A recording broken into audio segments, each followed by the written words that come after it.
रायपुर में निजी स्कूल संघ का बड़ा फैसला। आरटी प्रवेश प्रक्रिया फिर से अब शुरू की जाएगी। 18 मई से सभी निजी स्कूलों में प्रवेश होगा, तो वहीं गरीब बच्चों को बड़ी राहत मिलेगी।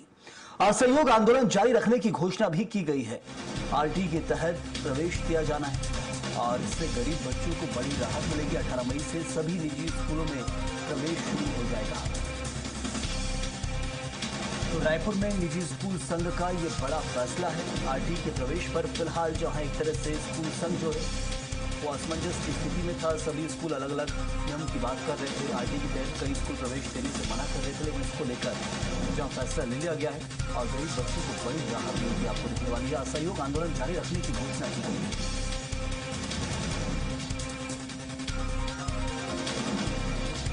तो रायपुर में निजी स्कूल संघ जो है उसने एक ये फैसला लिया है। अब 18 मई से आरटी के तहत बच्चों की प्रवेश शुरू हो जाएंगे स्कूलों के अंदर। और अभी तक जहां देखा जा रहा था कि आरटी के नियम के लिए बदलाव के लिए खास तौर पर इसमें जो निजी स्कूल है वो मांग कर रहे थे, विरोध करते थे, आरटी के तहत प्रवेश नहीं दिए जाएंगे क्योंकि इससे उन्हें नुकसान होता है। लेकिन अब इस नियम के तहत प्रवेश शुरू हो रहे हैं। निजी स्कूल संघ का यह फैसला है।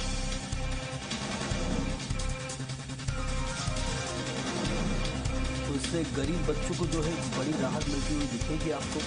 देश भर में आरटी राइट टू एजुकेशन का नियम लागू है और इसी के तहत यह फैसला लिया जा रहा है। प्रवेश प्रक्रिया शुरू की जाएगी। 18 मई से सभी निजी स्कूलों में प्रवेश होगा और गरीब बच्चों को एक बड़ी राहत मिलेगी।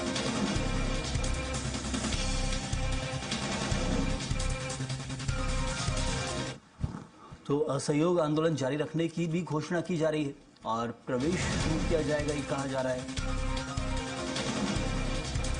देश भर के अंदर हम देखते हैं अलग अलग जगह जहां ये सरकारी नियम है राइट टू एजुकेशन का, और उसके लिए बेहतर शिक्षा के लिए जहां आरटी के तहत प्रवेश निजी स्कूलों को देना होता है बच्चों को, लेकिन कई बार उसमें वो आनाकानी करते हैं। लेकिन फिलहाल छत्तीसगढ़ के अंदर खासतौर पर राजधानी रायपुर में ये फैसला लिया गया है और 18 मई से प्रवेश प्रक्रिया शुरू होगी। जो भी आरटी के तहत बच्चे एडमिशन लेना चाहते हैं उनका अभिभावक 18 मई से अपनी प्रक्रिया में हिस्सा ले सकते हैं। और हमारे सहयोगी राहुल इस वक्त हमारे साथ जुड़े हुए हैं और जानकारी देंगे। राहुल, ये एक तरह से विरोध हमें पहले देखने को मिलता था आरटी के तहत प्रवेश देने से, लेकिन फिलहाल ये बड़ा फैसला लिया गया है। जिस तरीके से छत्तीसगढ़ के अंदर जो निजी स्कूल है उसके और सरकार के कई नीतियों के बीच में जो विरोध है, टकराव है, वो देखा जा रहा था, जिसके तहत छत्तीसगढ़ के अंदर एक मार्च से जो निजी स्कूल एसोसिएशन है उनके तहत प्रदर्शन किया जा रहा था, आंदोलन किया जा रहा था, असहयोग आंदोलन। उसी के तहत जो आरटी के अंतर्गत आने वाले छात्र हैं उन्हें एडमिशन देने से यहाँ पर साफ तौर पर मना कर दिया गया था। और जिस तरीके से स्कूल शिक्षा विभाग ने पिछले दिनों जो आंकड़े जारी किए गए हैं उसके अनुसार जो 33 जिलों में तो 29 जिलों में 50% से अधिक जो सीटें हैं वो खाली थी। इसे लेकर के जो छत्तीसगढ़ के अंदर जो प्राइवेट स्कूल एसोसिएशन है उन्होंने इसे अपने आंदोलन की सफलता बनाई है। हालांकि इस पूरे आंकड़े को देखते हुए उनके द्वारा जो बड़ा फैसला है वो लिया गया, जिसके तहत जो छत्तीसगढ़ है उसके अंदर में 18 मई से जो वंचित छात्र हैं उन्हें एडमिशन देने का काम निजी स्कूलों में किया जाएगा। और इसके लिए छत्तीसगढ़ में जो फैसला यहाँ पर लिया गया है तो इससे कई जो लोग हैं उन्हें यहाँ पर साफ तौर पर जो सुविधा है वो मिलता हुआ नजर आएगा। और छात्रों को शिक्षा का जो अधिकार है वो देने में एक तरीके से निजी स्कूलों ने जो अपना आंदोलन है उसे कुछ समय के लिए रोका जरूर है, लेकिन उनका कहना है कि आंदोलन अभी भी जारी रहेगा। क्योंकि आंदोलन है वो पूर्ण रूप से देखा जाए तो प्रतिपूर्ति राशि की बढ़ाने की मांग को लेकर के और एंट्री क्लास को बदलने के जो विरोध है उसमें जो निजी स्कूल है उन्होंने असहयोग आंदोलन किया था और उसी के तहत प्रदेश भर में जो इसका प्रभाव है वो देखने को मिला है। हालांकि सरकार और देखा जाए तो जो निजी स्कूल एसोसिएशन है उनके बीच अभी भी टकराव की स्थिति है, लेकिन इस पर मुख्य तौर पर जो बातें चल रही है कि जिस तरीके से हाईकोर्ट के द्वारा फैसला दिया गया था उसकी अवमानना करने का आरोप है यहाँ पर एसोसिएशन लगाते हुए हाईकोर्ट में एक और जो याचिका है वो दायर की थी, जिसके आधार पर जो फैसला है वो यहाँ पर कुछ ही समय में सुनाया जाएगा, जिसके बाद में जो असहयोग आंदोलन है गतिरोध की स्थिति बनी हुई है एक तरह से आरटी के तहत प्रवेश को लेकर स्कूल और सरकार के बीच में। तो फिलहाल ये फैसला जो लिया गया किस कारण से लिया गया है? क्या ये सामान्य तौर पर, क्योंकि आप बता रहे हैं कि अभी भी कुछ नियमावली को लेकर असमंजस की स्थिति है?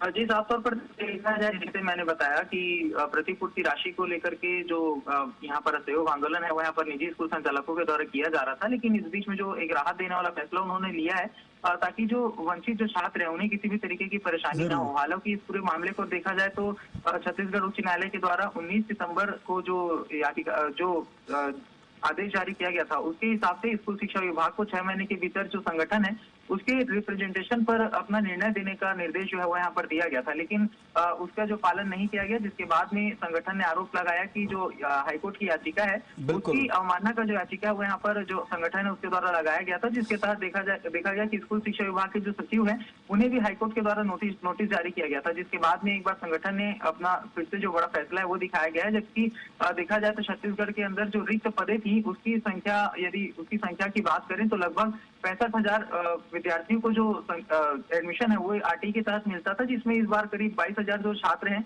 वो वंचित रह गए थे। और इसी के तहत जो बड़ा फैसला है यहाँ पर बिल्कुल राहुल, बहुत शुक्रिया आपका इस जानकारी के लिए। तो 18 मई से सभी निजी स्कूलों में प्रवेश शुरू होगा। गतिरोध अभी भी जारी है अपनी मांगों को लेकर। जो निजी स्कूल सरकारों से बात करते हैं कि उनकी जो मांग है प्रतिपूर्ति राशि, यानी जो राशि दी जाती है आरटी के तहत एडमिशन को लेकर, वो पूर्ण नहीं है, क्योंकि अलग अलग स्कूल में अलग अलग एडमिशन फीस है और इसीलिए वो गतिरोध अभी भी चल रहा है। लेकिन देखिए मामला कोर्ट से भी चल रहा है, शिक्षा विभाग हो, सरकार हो, सब स्थिति इसी बैठ नहीं पा रही है और अलग अलग राज्यों में इसको लेकर मांग करते हैं स्कूल शिक्षा संघ। लेकिन फिलहाल देखिए 18 मई से प्रवेश शुरू हो रहा है, बच्चों के लिए बड़ी राहत है। प्रदेश कार्यकारिणी ने हाल ही में वो अपनी बैठक में निर्णय लिया है कि शिक्षा के अधिकार कानून में जो प्रवेश है वो संवेदनशील निर्णय लेते हुए प्रदेश के स्कूल अब इसमें प्रवेश देंगे, लेकिन असहयोग आंदोलन लगातार हमारी मांग पूरी न होने तक जारी रहेगा। असहयोग आंदोलन में अभी हमने निर्णय लिया है कि माननीय जो केंद्रीय शिक्षा मंत्री हैं धर्मेंद्र प्रधान जी, उनको चिट्ठी लिखी जाएगी और माननीय मोदी जी को हम चिट्ठी लिखेंगे। मोदी जी को सिर्फ एक लाइन की चिट्ठी लिखेंगे कि ये लोग अक्षम लोग हैं, इन लोग गरीब बच्चों की पढ़ाई का ध्यान नहीं रख रहे हैं, ये 70-80 करोड़ अलग से आप इनको दे दीजिए। पैसे के कारण ये हमारी फीस नहीं बढ़ा रहे हैं, पैसे के कारण ये एंट्री क्लास में प्रवेश नहीं कर रहे हैं, इनको 150 करोड़ रुपए का अलग से फंड जारी करने के लिए हम लोग माननीय मोदी जी से निवेदन करेंगे।